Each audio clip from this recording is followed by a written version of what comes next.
My name is Loretta Miller. I'm 71 years old and I spent nearly my entire life working as an accountant at a major firm. After my husband passed, I was left alone in our large home in Georgia. That's when the relatives started circling. They gently suggested I was too old to live alone, that maybe I needed supervision, that perhaps selling the house would be best. For the good of the family. They thought they knew better. They thought I'd quietly go along with their plan. But I had my own answer, and believe me, it's one they won't forget anytime soon.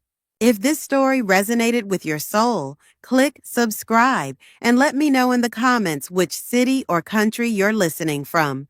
I'm truly curious to know where you're tuning in from. My name is Loretta Miller, and I was 71 years old when I realized that peace had become my greatest treasure. I lived in a sturdy, time-worn house just outside of Savannah, Georgia, tucked behind towering oaks draped in Spanish moss. The house had been mine and Frank's, bought when we were young enough to believe we had all the time in the world. After he passed, it had become solely mine, a quiet guardian of memories and seasons gone by. My days were soft and simple, unfolding like the pages of an old novel read one careful chapter at a time. I woke early, long before the town began to stir, savoring the hush of the world before the first delivery trucks rattled down the main street and the church bells tolled the hour. I made my coffee strong and black, the way Frank had liked it, and sat out on the front porch wrapped in a shawl, listening to the slow symphony of morning, birds greeting the day, the soft whisper of the river wind threading through the trees. There was a slowness to life that suited me now. I was no longer bound by deadlines, no longer ruled by schedules or alarms. My career as a corporate accountant had demanded sharpness and precision for decades, but now the only figures I calculated were the number of tomatoes ripening in my modest backyard garden or the days until the next full moon. Every corner of the house held echoes of a life fully lived. The living room walls were lined with books, novels, poetry, biographies of people long gone. My rocking chair sat in the corner by the window, where afternoon light painted golden rectangles on the floor.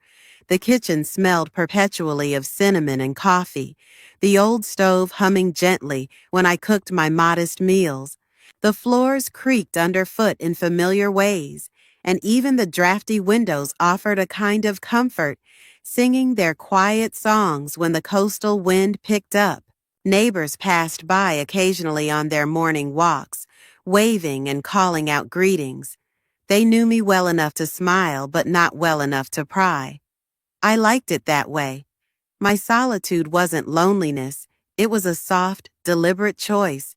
It was freedom. I spent my afternoons tending the garden Frank and I had started decades ago. The roses were stubborn, refusing to bloom properly some years, but the lavender grew wild and defiant along the fence. Tomatoes climbed trellises. Green beans tangled themselves into knotted dreams, and herbs flourished in old chipped pots.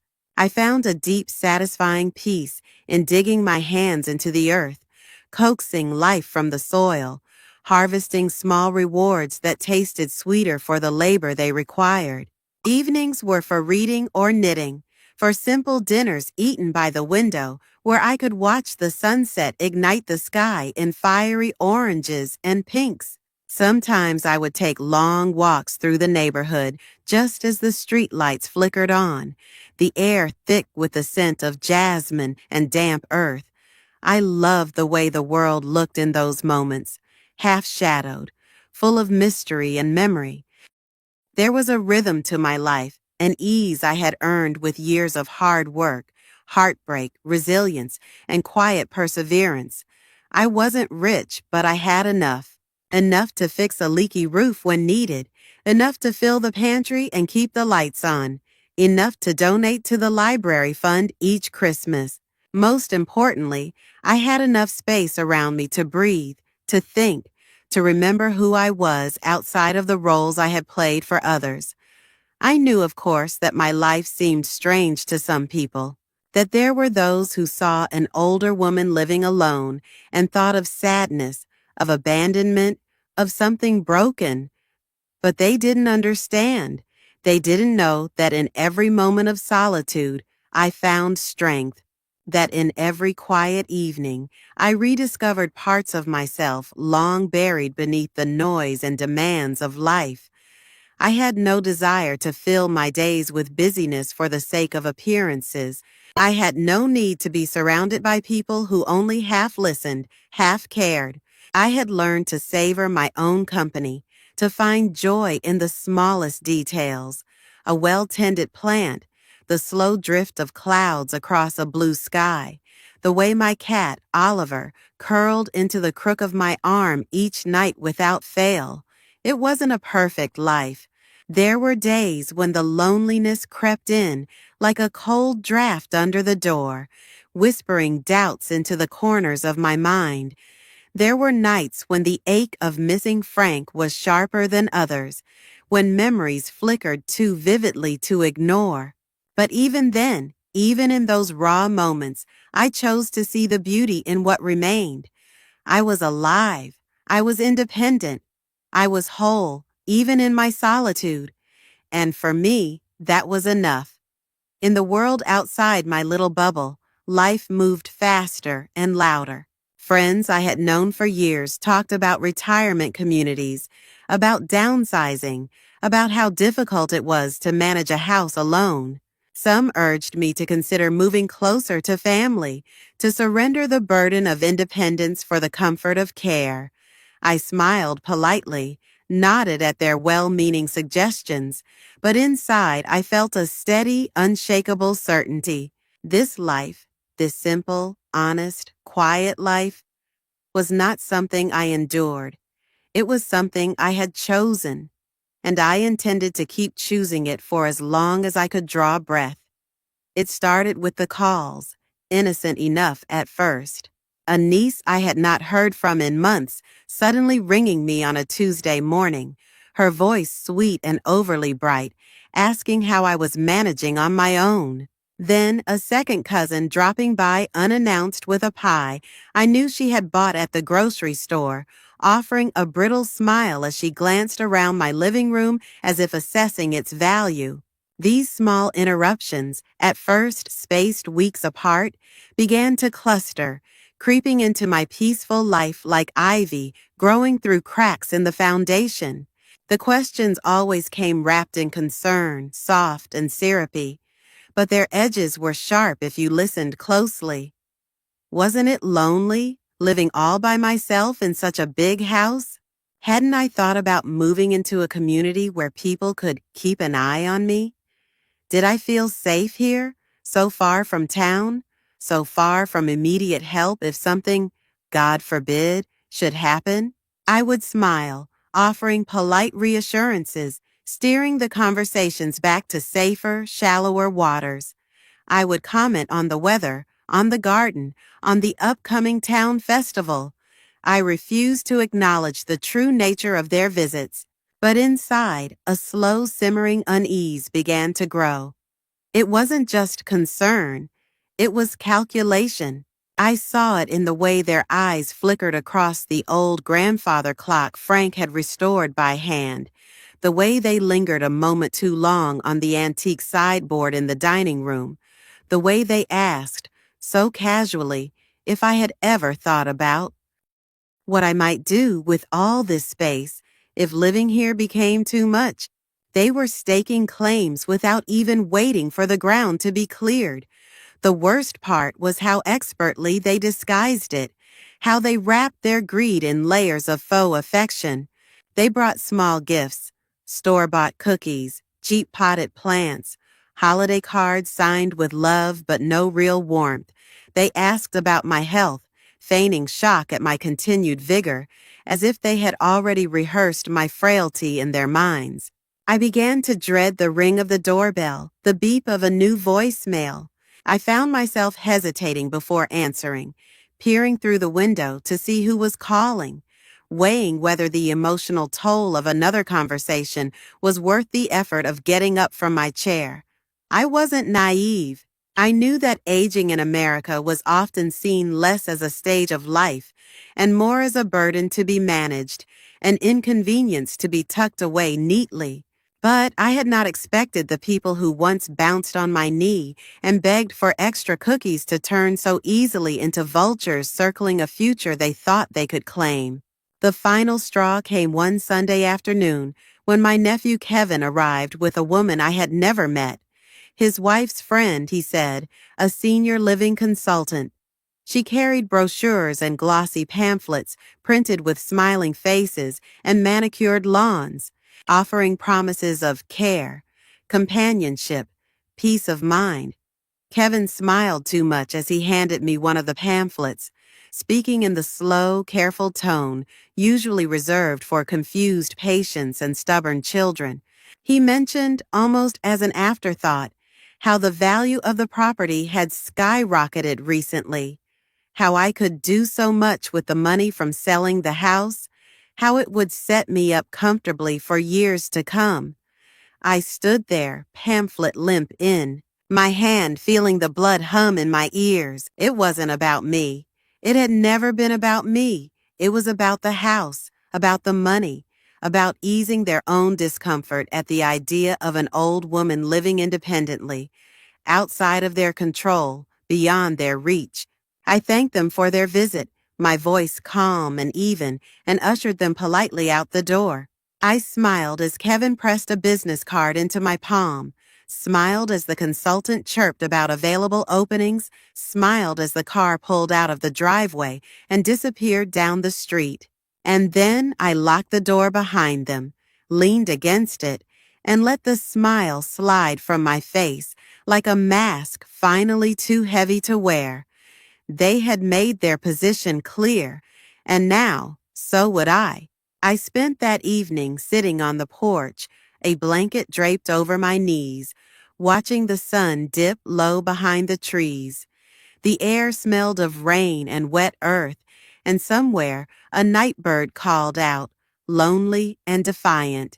I sipped my tea slowly, feeling the familiar weight of the house at my back, the creaking wood, the settling stone, the bones of a life built with patience and care. This was mine, not a prize to be divided, not a relic to be liquidated. Mine. They thought they could pressure me into handing it over, into surrendering the independence I had carved out for myself one long, hard year at a time. They were wrong. They didn't realize that the years had not worn me down. They had tempered me. I was not fragile. I was not broken. I was not waiting to be saved or tucked away somewhere safe and silent. I was watching. I was remembering. I was planning. And soon I would show them just how capable an old woman could be when pushed too far. In the days that followed Kevin's visit, the tone of the calls and drop-ins shifted in subtle but unmistakable ways. The facade of casual concern cracked, revealing glimpses of something colder and more calculating underneath. My phone rang more often now, not with cheerful greetings or genuine conversation, but with thinly veiled interrogations wrapped in the sticky sweetness of supposed love. They always began the same way, with a question that sounded innocent enough. Was I eating well? Was I getting enough rest? Did I feel lonely? Wasn't it exhausting maintaining a big old house all by myself? Each inquiry delivered in a syrupy tone, each laced with an undercurrent of expectation that I would agree, that I would surrender, that I would finally admit that they were right. I learned quickly to hear what wasn't being said, that their questions were not born from sleepless nights spent worrying about me. They were strategic, designed to plant seeds of doubt, to make me second-guess the very life I had fought to build. It was a campaign disguised as concern, a steady erosion disguised as affection. Visits became performances, carefully choreographed plays where smiles stretched too wide, Laughter came too easily, and every conversation circled back to the same themes: safety, practicality, family responsibility. I could almost see the script in their minds, see the moments where they reminded themselves to look sympathetic, to lean in with furrowed brows, to sigh heavily as if the weight of caring for me was something they would bear heroically. And always underneath it all, the unspoken truth throbbed like a hidden wound. The house, the money, the inheritance they had already begun to count. It was not enough for them that I should be safe. I needed to be manageable, relocated, removed from the center of my own life so they could step into the spaces I would leave behind. I saw through it all with a clarity that startled me. I had spent years believing the best of people, excusing slights, forgiving thoughtlessness, explaining away selfishness. I had loved fiercely and generously, giving second and third chances long after they had been squandered. But now, stripped of illusions, I saw the truth shining through every polite smile and every empty embrace. They didn't want me to be happy. They wanted me to be convenient. They didn't want me to live well. They wanted me to quietly make way for their plans. I watched them closely during their visits, the way a scientist might observe a specimen. I noticed the quick flicker of irritation when I answered their questions with cheerful defiance, the tightness around their mouths when I spoke with pride about my garden or my solitary adventures into town. I saw how their eyes darkened when I mentioned a new project I had taken on, how they struggled to conceal their impatience when I laughed and said I had no intention of leaving my home. They spoke of love often, too often. They layered their words with thick sentimentality, telling me how much I meant to them, how they only wanted the best for me, how hard it was to think of me all alone. They embraced me longer than necessary, squeezing my shoulders as if trying to transmit their urgency through their fingertips. But love, real love, does not come with terms and conditions. Real love does not manipulate. Real love does not circle like a hawk, waiting for weakness. I listened politely. I nodded in all the right places. I accepted their hugs and their casseroles and their invitations to Sunday brunch. But inside, I was stepping back, pulling away, reclaiming the ground I had once surrendered too easily. They thought they could guilt me into compliance. They thought they could soften me with feigned tenderness. They thought that by smiling wide enough, by calling often enough, by pretending hard enough, they could convince me to give them what they wanted. But I had spent too many nights lying awake, staring at the ceiling, feeling the empty ache of a life devoted to others who no longer remembered or cared.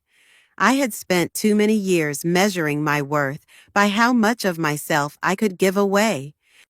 I was done performing gratitude for attention that came with a price tag, done pretending that manipulation wrapped in love was anything but betrayal, done shrinking myself to fit the roles they had assigned me.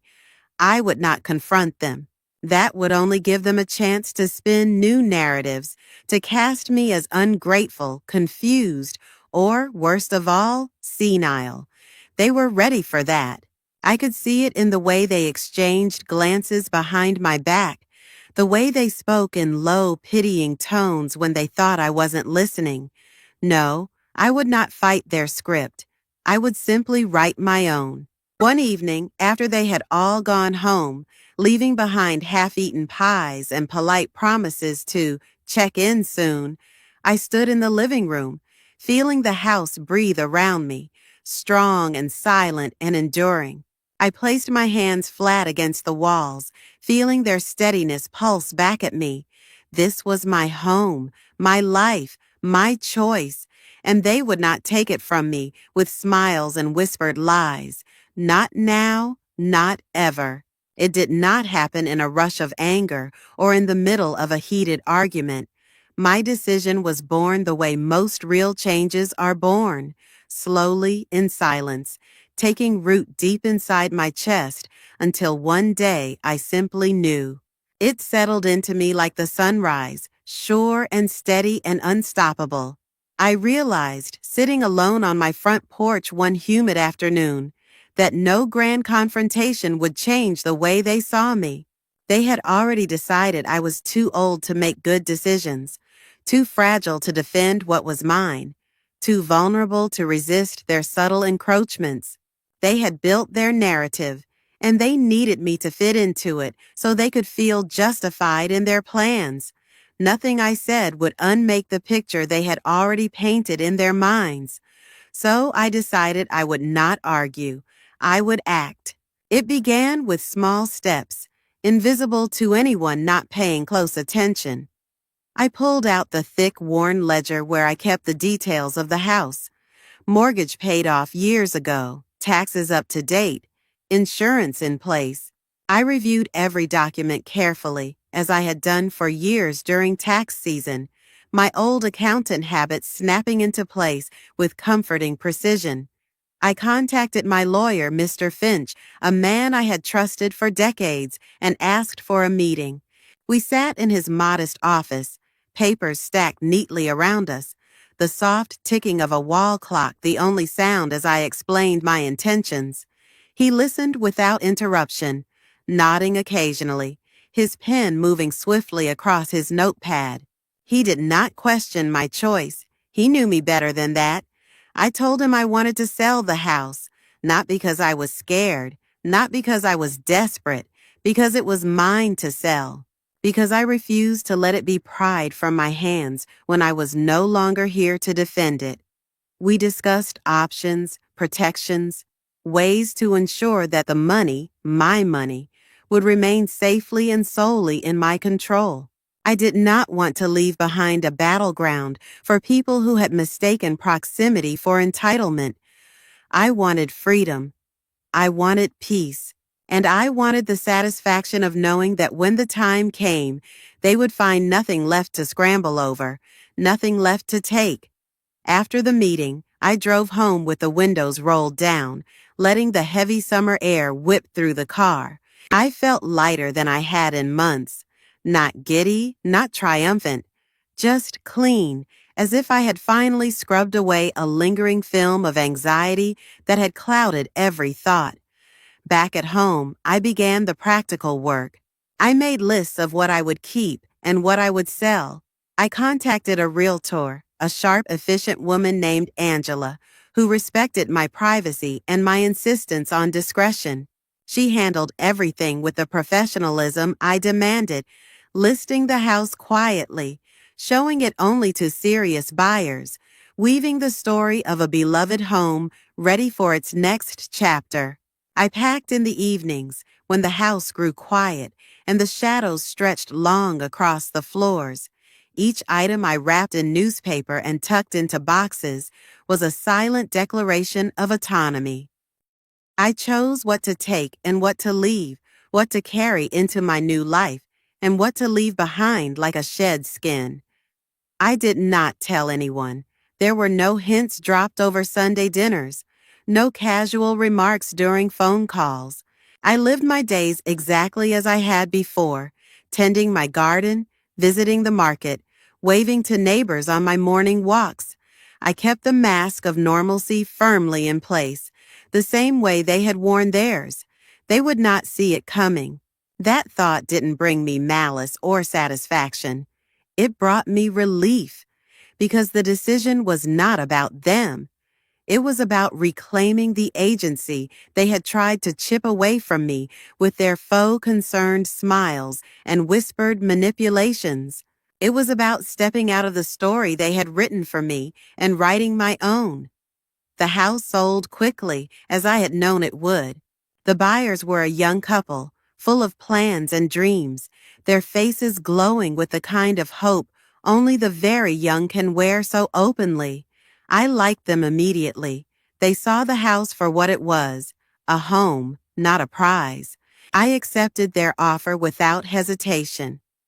On the day we finalized the sale, I signed the papers with a steady hand, feeling the final weight of that quiet decision settle into place. It felt like exhaling after holding my breath for years.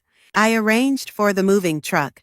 I found a small, beautiful apartment closer to the coast, a place where the windows opened wide to the sea breeze and the sunset spilled gold and crimson across the sky every evening. I transferred the money into a private account under my name only, shielded by legal protections that no amount of pleading or guilt could penetrate. It was done, and they had no idea. They still called, still dropped by, still sent cards and pies and invitations to brunch, still played their parts with practiced ease. I let them. I smiled and nodded and made small talk, tucking my secret into the pocket of my heart like a precious stone. I had made my choice. I had drawn my line. And soon, when they reached for me, they would find nothing but the ghost of the woman they thought they could control. The news broke in the smallest, simplest way, as most real earthquakes in life do. It wasn't a confrontation or a tearful admission. It wasn't the result of careful planning or a dramatic reveal. It was an overheard comment at the farmer's market, floating lightly between two women who stood at the jam stall, chatting about the neighborhood. "Did you hear?" one of them said, her voice low but carrying just enough to reach me as I selected tomatoes from a wooden crate. "The old Miller house is sold. Some young couple bought it. They're moving in next month." I didn't react outwardly. I didn't startle or drop my basket. I kept my hand steady, selecting one firm red tomato after another, my heart thrumming a quiet, satisfied rhythm beneath my ribs. I hadn't realized how much I needed someone else to say it out loud. The Miller house, sold, gone. It was real now, not just a decision sealed away in paperwork and bank accounts, but a living fact weaving itself into the fabric of the town's gossip and casual conversation. I completed my shopping, made my way home along the familiar streets, and sat on my porch with a glass of iced tea, letting the weight of the moment settle into me like a second skin. It felt right. It felt inevitable. And most of all, it felt like freedom. The real ripple came a few days later when Kevin showed up unannounced. I saw his car pull up from my perch in the rocking chair, the way his tires crunched a little too quickly over the gravel, the way he got out of the car with a purposeful, almost hurried stride. He carried himself like a man who thought he was walking into a room where he held all the answers. I let him knock once, twice, before I opened the door. He smiled broadly, too broadly, the kind of smile people wear when they are about to ask for something they know they do not deserve. He stepped inside without waiting for an invitation, his eyes scanning the room automatically, looking for, what? Signs of frailty, chaos, weakness? He would find none of that here. He launched into small talk, speaking about the weather, about his kids, about work. His words tumbled over one another, eager and meaningless. I listened with polite detachment, nodding when appropriate, feeling a strange calm bloom within me. And then, as expected, he steered the conversation to the house. He mentioned that he had driven by recently. How strange it was, he said, to see a for sale sign gone and the lawn trimmed within an inch of its life. He tried to laugh, but it came out tight and uncertain. He said he assumed there had been some mistake, that maybe I had leased the house or hired someone to help. I smiled softly and told him the truth in the gentlest voice I could manage. The house was sold. I had moved. It was done. For a moment, he simply stared at me, blinking as if he hadn't heard correctly. Then his mouth opened and closed once, twice, before words finally spilled out in a jumble. Questions wrapped in disbelief, protestations thick with poorly concealed anger. How could I sell the family home?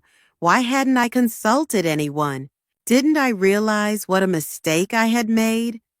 I sat there, hands folded neatly in my lap, letting his panic wash over me without touching me. I owed him no explanations. I owed him no reassurances. I owed him nothing at all. When he finally ran out of breath, I spoke quietly, simply. It was my house. It was my choice. It was my life.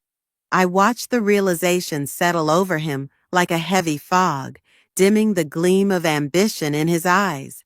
He understood then, truly understood, that the prize he and the others had been circling had slipped away, not stolen from under their noses, but given away by the only person who had ever truly owned it. He made a few half-hearted attempts to salvage the conversation after that, tossing out platitudes about wanting what was best for me, about being concerned for my well-being, about keeping the family together. But the words rang hollow, brittle, and false. The mask had slipped, and I was no longer willing to pretend I couldn't see the truth beneath it. After he left, I sat in the quiet for a long time, feeling the tremble of adrenaline fade from my fingers, replaced by a steady, grounded peace. There would be more calls, I knew, more drop-ins, more thinly veiled accusations cloaked in concern. But it didn't matter. They could not undo what had been done. They could not reach into the spaces I had claimed for myself and tear them away. I had chosen my freedom. I had acted on my own terms. And now, as the late afternoon light spilled across the porch and the scent of fresh-cut grass drifted on the breeze, I knew with absolute certainty that there was no going back. In the days that followed Kevin's visit, I noticed the shift almost immediately. The phone calls became more frequent, more urgent. There were more knocks on my door, more text messages blinking across my phone screen, demanding answers they felt entitled to. But I had already decided I was not going to offer explanations. I was not going to justify my choices to people who saw me only as a sum of my assets, a fading character in the play of their lives. The first few calls I ignored completely, letting them roll to voicemail where their voices piled up one after another, sharp with frustration, brittle with feigned concern. "Just checking on you," they would say. "We're all so confused. We're worried. Please call us back." I listened to none of them to the end. I had no interest in hearing their carefully constructed speeches, no patience left for their hurt feelings when they had never once asked about mine. I spent my days quietly and deliberately, moving through the routines that grounded me. I walked along the beach at dawn, the cold sand biting at my bare feet.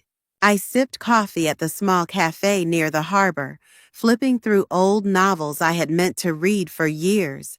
I smiled at neighbors whose names I was just learning, waved at the fishermen who nodded respectfully without prying into my life. There was a profound liberation in choosing silence. I didn't owe anyone a story. I didn't owe anyone an explanation for my freedom, for the decisions I had made behind closed doors with only my own well-being in mind. I had spent decades of my life explaining myself to others, justifying my choices, softening my edges, offering context for every deviation from what was expected of me. I was tired of that endless, exhausting translation. If they chose to see me as cruel, as selfish, as reckless, that was their burden to carry, not mine. My hands had already let go of it. Occasionally, there were moments of temptation, moments when I thought about writing a letter, carefully laying out the history they had conveniently forgotten, the hours and years I had given without asking for anything in return, the patience I had extended, the forgiveness I had offered, the loyalty I had poured out until the well inside me ran dry. I imagined spelling it out plainly, how their visits and calls had turned transactional, how their affection had become conditional on my compliance. But every time I thought of sending such a letter, of having that final word, a calm voice inside me said, "No." They would not understand. They did not want the truth. They wanted permission to keep seeing me the way it suited them, and I would not give it to them. Instead, I answered their texts with short, polite replies when I felt inclined. "Thank you for your concern. I'm well. I hope you are too." I said nothing more. I did not explain the sale. I did not explain the move. I did not explain the silence between us growing wider with each passing day. Kevin tried once more to visit in person, showing up on a Saturday morning with a box of pastries and a tight, eager smile. I opened the door just enough to step onto the porch, leaving the house locked behind me. I thanked him for the pastries, refused his invitation to sit down and talk about everything, and wished him a good day. I didn't invite him inside. I didn't soften the boundaries I had set. He stood there for a long moment, stunned, caught off guard by the new version of me. The version that did not bend, did not yield, did not explain. I waited until he turned and walked back to his car, the box of pastries dangling awkwardly from his hand, before I returned inside and closed the door behind me with a final satisfying click. That afternoon, I packed away the last remnants of the past I had no intention of revisiting. Family photos that once lined the mantelpiece were carefully wrapped and placed in a cedar chest at the back of my closet. Not because I hated them, not because I wanted to erase them, but because they no longer needed to be displayed to prove anything to anyone. The love that had been real between us once was still sacred to me, but I refused to pretend it was still alive when it had long since been replaced by expectation and obligation. My home became lighter, cleaner, a space entirely of my choosing. I filled it with things that brought me quiet joy: wildflowers gathered on morning walks, old records playing soft jazz in the evenings, hand-woven rugs that warmed the floors under my bare feet. I stopped waiting for their understanding. I stopped hoping for their approval. I stopped carrying the weight of their disappointment. The silence that grew between us was no longer a void to be feared. It was a landscape I had chosen to inhabit, one where every word I spoke, every step I took, belonged to me alone. There is a power in refusing to explain yourself to people who have already decided what they want to believe. There is a peace in standing firm in the quiet, in letting the noise of their confusion and judgment wash over you without breaching the walls you have built to protect yourself. I had found that peace, and I intended to keep it. The deeper I moved into my new life, the more I realized how long it had been since I had made a choice that was purely for myself, not for appearances, not for duty, not to maintain peace or to meet expectations, but for the simple, radical reason that it made me happy. It was both exhilarating and unfamiliar, like stepping into sunlight after spending too long in a dim room. There were no more obligations chaining my days to someone else's agenda. No one dropped by unannounced with veiled judgments wrapped in polite smiles. No one hovered over my decisions with thinly disguised disapproval. My time belonged to me now, each moment unfolding as a canvas I could paint however I wished. One of the first choices I made was to change the way I spent my mornings. Instead of rising with a sense of duty, chores to do, calls to return, appearances to maintain, I rose with curiosity. I brewed my coffee slowly, letting the rich smell fill the kitchen, and then I took it outside to the small patio where I had placed a new rocking chair, one I had chosen simply because it made me smile. I wrapped myself in a shawl, listened to the hush of the early hours, and watched the way the sun climbed lazily into the sky, gilding the edges of everything it touched. Sometimes I read, losing myself in novels that had nothing to do with self-improvement or obligation. Sometimes I simply sat, letting my mind wander wherever it pleased, without guilt or purpose. It felt strange at first, this stillness without an underlying current of expectation, but gradually I grew into it, like a plant turning toward the light. I began taking long drives along the coast, windows down, the salty air whipping through the car. I stopped whenever the mood struck me, at a roadside market selling fresh peaches, at a rocky overlook where the sea battered itself against the cliffs, at a tiny antique shop cluttered with forgotten treasures. I spent hours wandering through those places, not searching for anything, just letting myself be pulled by whim and wonder. I took up painting, even though I had no particular talent for it. I bought a set of inexpensive watercolors and thick paper and spent rainy afternoons at my kitchen table, brushing bold, messy colors across the page. I didn't care if the results were good. It wasn't about creating something beautiful for others to admire. It was about giving myself permission to play, to experiment, to create without fear of failure.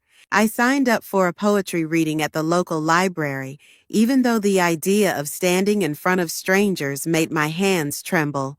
I wrote about the sea and the wind and the bittersweet ache of letting go, and when I read my words aloud, I felt something inside me settle, like a ship finding safe harbor after a long, stormy journey.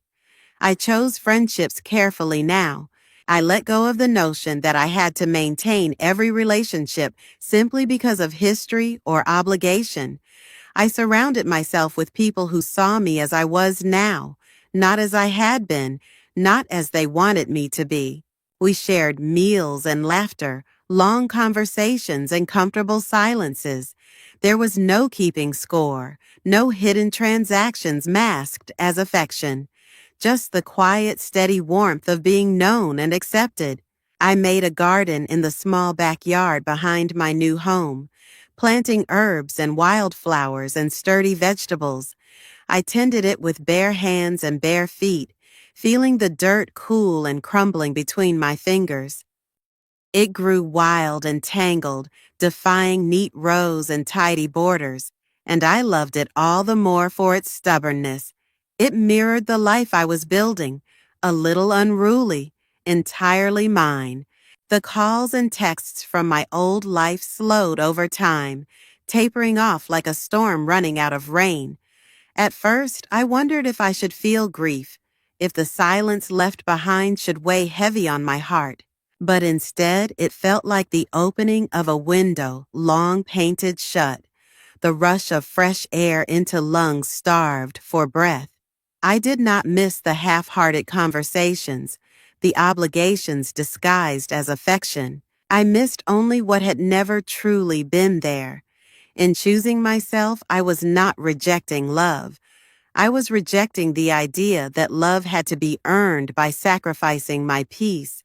I was rejecting the belief that my worth depended on how much of myself I could give away. I was choosing a life where joy was not a reward for endurance, but the natural fruit of living honestly. And in doing so, I discovered a truth so simple it stunned me. Happiness does not ask for permission. It does not wait for approval. It blooms wherever it is planted with care and courage. I had planted mine here, in this quiet, sunlit life, and it was beginning to blossom in ways I had never dared imagine. Freedom did not arrive all at once, like a crashing wave or a triumphant drumbeat. It crept in quietly, like the tide sliding over the sand, reshaping the shore in small, patient strokes. Some days it announced itself in obvious ways. A morning when I realized I had nowhere I needed to be, no one expecting anything from me.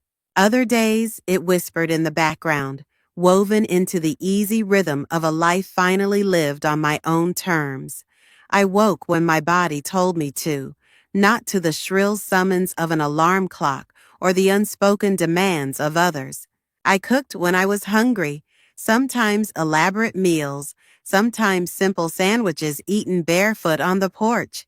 I filled my days with books, with music, with the slow, satisfying work of tending my garden and walking by the ocean, letting the salty wind untangle the knots that had lived in my chest for years.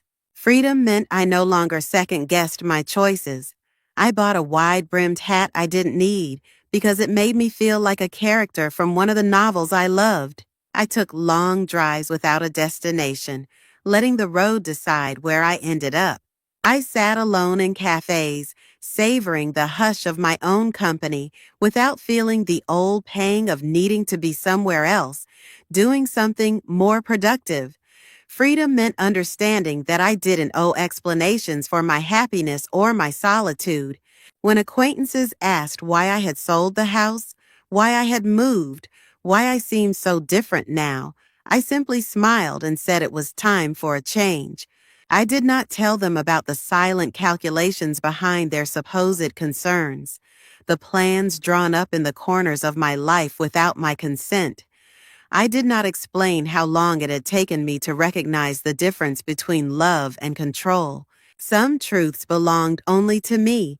The people who had once hovered so closely around me gradually drifted away, not out of cruelty, but because I no longer played the role they had cast for me. Without the familiar dance of guilt and obligation to anchor them, they lost interest. At first, the absences felt like small aches, bruises pressing against old wounds. But over time, I realized they were gifts, empty spaces where new life could grow. I filled those spaces with laughter, with silence, with small adventures. I took up photography, not with any goal of mastery, but simply to capture the light as it spilled across the water or caught in the petals of wildflowers. I spent afternoons sitting on the rocky bluffs, letting the ocean's endless rhythm remind me that change was the only constant worth trusting. Freedom tasted like coffee sipped slowly under a sky blooming with stars. It sounded like the sharp cry of seagulls overhead, the creak of my porch swing, the pages of a book turning in the quiet.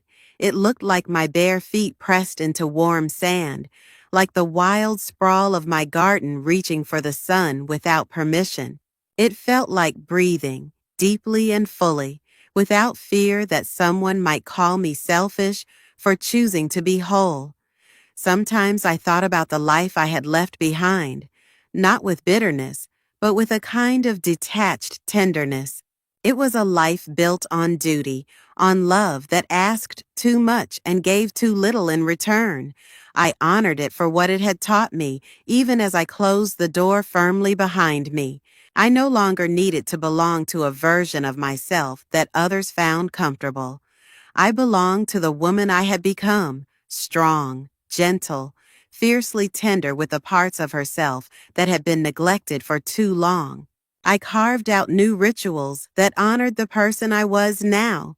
Sunday mornings spent on the beach, watching the horizon burn gold with the rising sun. Evenings spent writing letters to myself, letters of forgiveness, letters of gratitude, letters of promises kept, and dreams still waiting to unfold. No one told me how to spend my days. No one demanded explanations for my joy. No one measured my worth by my willingness to sacrifice it for their convenience. I had stripped away every expectation, every silent obligation, every invisible leash. What remained was a life stripped bare and rebuilt from the marrow out. My freedom was not loud or dramatic. It was a quiet, steady hum that lived in my bones. It was the peace that settled over me when I locked the door at night, knowing I answered only to myself. It was the certainty that whatever came next, whatever joys, whatever griefs, whatever ordinary miracles, the choices would be mine. And that was enough. That would always be enough.